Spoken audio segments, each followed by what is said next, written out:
Mesdames et messieurs, bonjour et bienvenue. Nous avons ici un triangle ABC qui est rectangle en A. Tout ce qu'on sait, c'est que dans ce triangle, il y a un angle qui mesure 30 degrés. Le triangle est un triangle rectangle. Et on a aussi le périmètre du triangle est égal à 48 cm. C'est-à-dire quoi le périmètre? Le périmètre, c'est la somme des mesures de tous les côtés du triangle qui donne 48 cm. Et la question qu'il nous pose, c'est de calculer l'aire du triangle. Donc pour calculer l'aire du triangle, nous avons besoin de la surface des bases et de la hauteur. Étant donné que notre triangle est un triangle rectangle en A, la base c'est le côté AC et la hauteur c'est le côté AB. Donc on va dire que l'aire ou la surface de notre triangle égale à la base c'est AC fois la hauteur c'est AB, le tout divisé par 2. Mais le problème c'est que on ne connaît pas la base ni la hauteur. Comment va-t-on faire pour calculer la base et la hauteur de ces triangles? C'est ce que nous allons voir dans la suite de la vidéo et par la suite nous allons calculer l'aire de notre triangle. Alors, qu'est-ce qu'il faut faire? Quels sont les éléments essentiels que nous avons besoin d'introduire ici? Donc, il faut savoir que quand on a un triangle qui est rectangle, supposons que c'est un triangle ABC qui est rectangle. Dès que nous avons un triangle rectangle, le plus long côté de ce triangle est appelé hypoténuse. Donc, c'est-à-dire, ce côté-là est appelé hypoténuse. Donc, soyez sûr qu'ici, c'est l'hypoténuse. Donc, dans notre triangle ABC, le plus long côté est appelé hypoténuse. Maintenant, par rapport à l'angle de 30 degrés que nous avons dans notre triangle ici, un des côtés va être appelé côté adjacent et un autre côté va être appelé côté opposé. Voilà. Il y a des gens, quand ils voient directement un triangle rectangle, ils désignent automatiquement que voilà les côtés opposés et voilà les côtés adjacents. Non, les côtés opposés et adjacents sont relatifs à un angle. Donc, si mon angle se trouve ici, si l'angle se trouve ici, on a déjà dit que BC ici, c'est l'hypoténuse. Voilà. Maintenant, vous voyez que l'angle là est formé entre l'hypoténuse et ces côtés qu'on appelle les côtés AC. Donc, les côtés qui forment l'angle avec l'hypoténuse, on appelle ça le côté adjacent. Voilà. Le côté adjacent, c'est le côté qui forme toujours l'angle avec l'hypoténuse. Donc ici, AC, c'est le côté adjacent parce que lui, il forme l'angle avec l'hypoténuse, c'est-à-dire entre l'hypoténuse et le côté AC là, il y a l'angle. Donc, c'est le côté adjacent. Toujours le côté adjacent, c'est le côté qui forme l'angle avec l'hypoténuse. Même si je fais un angle bêta ici, c'est-à-dire que voilà l'hypoténuse et AB, c'est le côté qui forme l'angle avec l'hypoténuse, c'est-à-dire c'est un support de l'angle, donc c'est lui-là qu'on appelle côté adjacent dans ces cas AB. Maintenant, vous allez certainement vous poser la question, maintenant, quel est le côté opposé? Comme on a l'angle est au sommet C, c'est-à-dire ces côtés et le côté adjacent, ces côtés c'est l'hypoténuse, maintenant le côté qui est en face de l'angle qu'on appelle le côté opposé à l'angle, parce que ce côté-là, il ferme l'angle, il est en face de l'angle, donc on appelle le côté opposé. Donc, il n'y a pas de panique, même si on a un triangle comme ça, voilà, un triangle, je ne sais pas, comme ça, il y a un angle ici, nous avons KLM. Donc, si l'angle est ici, on sait déjà que KM c'est le plus long côté qui est l'hypoténuse. Maintenant, le côté adjacent, c'est le côté KL, c'est celui qui forme l'angle avec l'hypoténuse, donc c'est ça adjacent. Et le côté opposé, c'est le côté qui est en face de l'angle. Donc ici, vous avez déjà compris que AC, c'est le côté adjacent, donc je vais écrire côté adjacent, et AB, c'est le côté opposé par rapport à notre angle ici, qui est l'angle de 30 degrés. Bien, maintenant, qu'est-ce que nous allons faire par la suite? Nous allons chercher le côté AC en fonction de l'angle de 30 degrés et le côté AB aussi en fonction de l'angle de 30 degrés. Parce que nous sommes en train de chercher le côté AB et le côté AC afin de pouvoir calculer la surface de notre triangle. Bien, maintenant, dans un triangle rectangle, je donne la formule. Dans un triangle rectangle, le côté adjacent, voilà, est égal à l'hypoténuse. Voilà, le côté adjacent est égal à l'hypoténuse fois le cosinus de l'angle qui se trouve dans le triangle. C'est ça la formule. Le côté adjacent est égal à l'hypoténuse fois le cosinus de l'angle dont le côté est adjacent avec lui. Maintenant, le côté opposé est égal à hypoténuse fois sinus de l'angle alpha. Donc voilà les formules pour la recherche des côtés adjacents et la recherche des côtés opposés. Donc vous pouvez fermer la tête, vous pouvez fermer les yeux autant pour moi pour directement dire à quoi est égal au côté adjacent. C'est hypoténuse fois cosinus. Côté opposé égal à hypoténuse fois sinus. Mais ceci marche que si le triangle est un triangle rectangle et à condition que vous soyez en mesure de déterminer ce que c'est un côté opposé, c'est-à-dire de connaître ce que c'est un côté opposé dans un triangle et un côté adjacent aussi dans un triangle. Voilà. Maintenant, qu'est-ce que nous allons faire? Alors ici, on va chercher notre côté adjacent en fonction de l'angle et notre côté opposé aussi en fonction de l'angle. Donc le côté adjacent ici, c'est AC, donc adjacent. Donc j'écris AC, c'est ça le côté adjacent. Égal à quoi? Hypoténuse, donc l'hypoténuse, on a dit que c'est le plus long côté. C'est BC, voilà, fois cosinus de alpha, fois cosinus de l'angle. Donc notre angle ici est un angle de 30 degrés. Donc BC fois cosinus de 30 degrés. Voilà, on a trouvé les côtés adjacents, donc qui est le côté AC. Maintenant, le côté opposé, c'est ce côté AB. Donc le côté AB est égal à hypoténuse, c'est toujours BC, fois sinus de 30 degrés. Voilà, donc AC est égal à BC cosinus de 30 et AB est égal à BC sinus de 30. Maintenant, les côtés, l'hypoténuse, on les laisse toujours BC, on n'a pas besoin de les toucher parce qu'on veut exprimer tous les côtés en fonction de l'hypoténuse. C'est-à-dire, quand tu prends le côté AC, il y a BC dedans. Quand tu prends le côté AB, il y a aussi BC dedans. Maintenant, revenons à notre périmètre que nous ont donné ici. Vous savez que le périmètre d'un triangle, c'est la somme des mesures des côtés du triangle qui forme le périmètre d'un triangle. Maintenant, le périmètre d'un triangle, c'est égal à le côté AC plus le côté AB plus le côté BC. Donc, c'est ça le périmètre d'un triangle. Maintenant, remplaçons le périmètre par sa valeur. On a dit que périmètre égale à combien? 48. J'écris 48 à la place de périmètre. Égal AC. AC, c'est BC fois cosinus de 30. BC cosinus de 30. Plus AB. AB, c'est BC fois sinus de 30. Plus BC, donc BC là, je vais écrire seulement BC. Donc il n'y a pas quelque chose à remplacer avec. Maintenant, qu'est-ce qu'on va dire? Écrivons tout ça avant celui-là. Donc on va dire BC cosinus de 30 degrés plus BC sinus de 30 degrés plus BC est égal à 48. Bien, qu'est-ce qu'on va faire par la suite? Donc, BC, j'écris BC, cosinus de 30 degrés. Cosinus de 30 degrés, ça donne racine carrée de 3 demi fois racine carrée de 3 demi plus BC sinus de 30 degrés.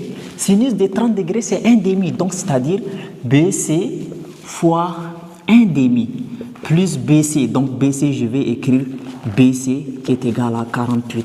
Alors, BC, c'est-à-dire BC fois 1. 1 est un élément neutre pour la multiplication. Donc, ici, il y a BC, BC, BC. Je vais mettre BC en facteur. Et vous voyez que là, si je mets BC en facteur, c'est possible de tirer les côtés BC.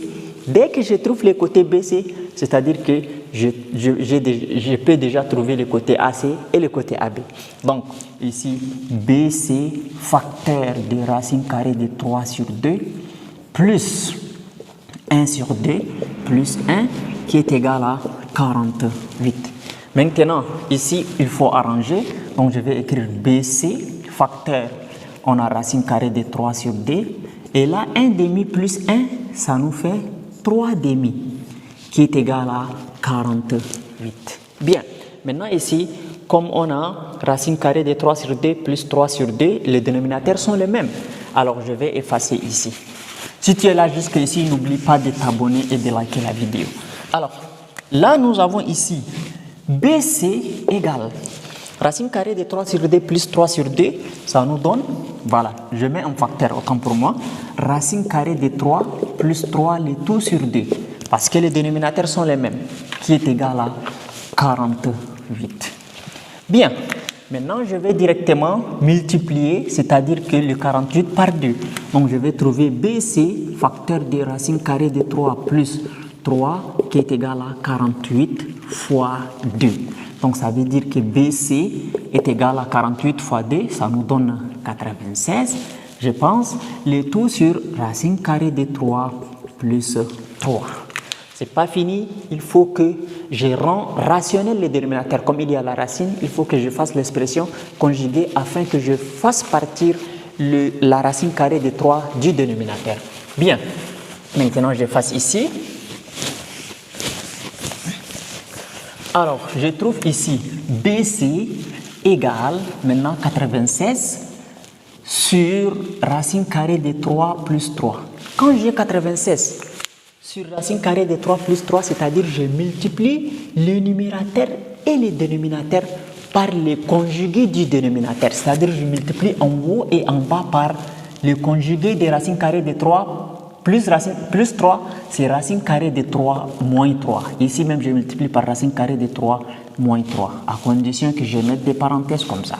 Alors, qu'est-ce que je vais avoir? Je vais avoir BC est égal 96 facteur de racine carrée de 3 moins 3. Et ici, vous savez que racine carrée de 3 plus 3, facteur de racine carrée de 3 moins 3, ça ressemble à la forme A moins B, facteur de A plus B. Et quand on a A moins B facteur de A plus B, la forme factorisée développée, c'est A au carré moins B au carré. Bien, donc ici, on va dire que nous avons racine carrée de 3 élevé au carré, bien, moins 9. 3 élevé au carré, ça donne 9. Donc on va trouver BC est égal à 96, facteur de racine carrée de 3 moins 3, les tout sur...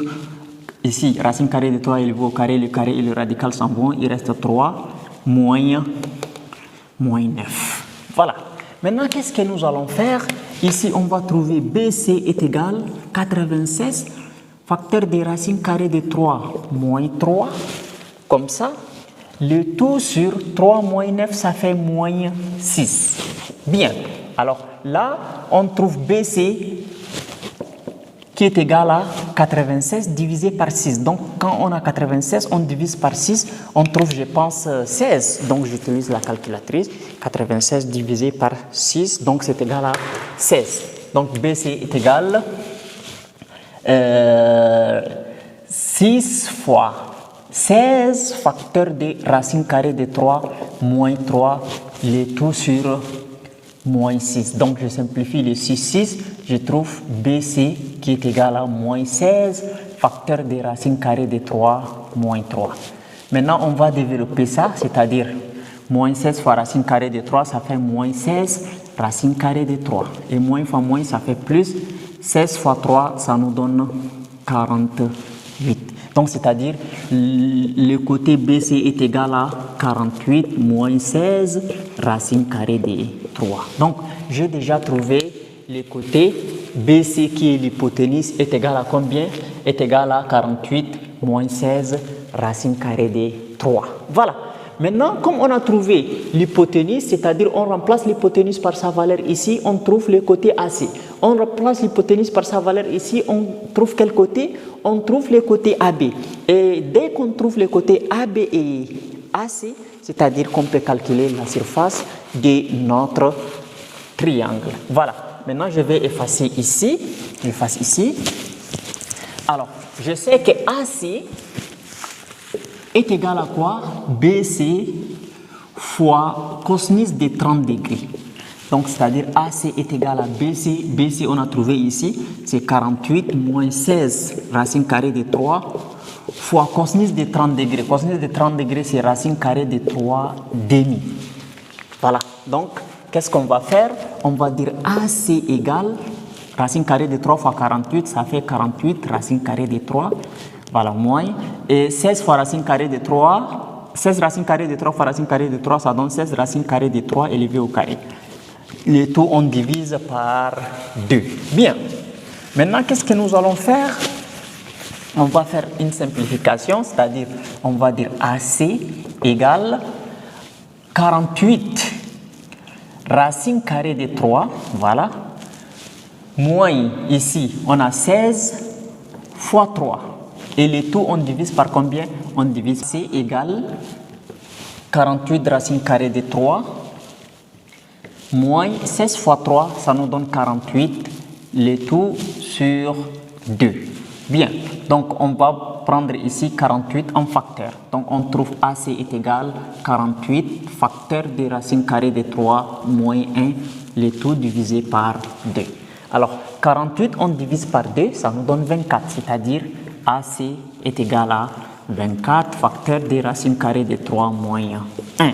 Donc on écrit ici AC est égal à 24 facteur de racine carrée de 3 moins 1.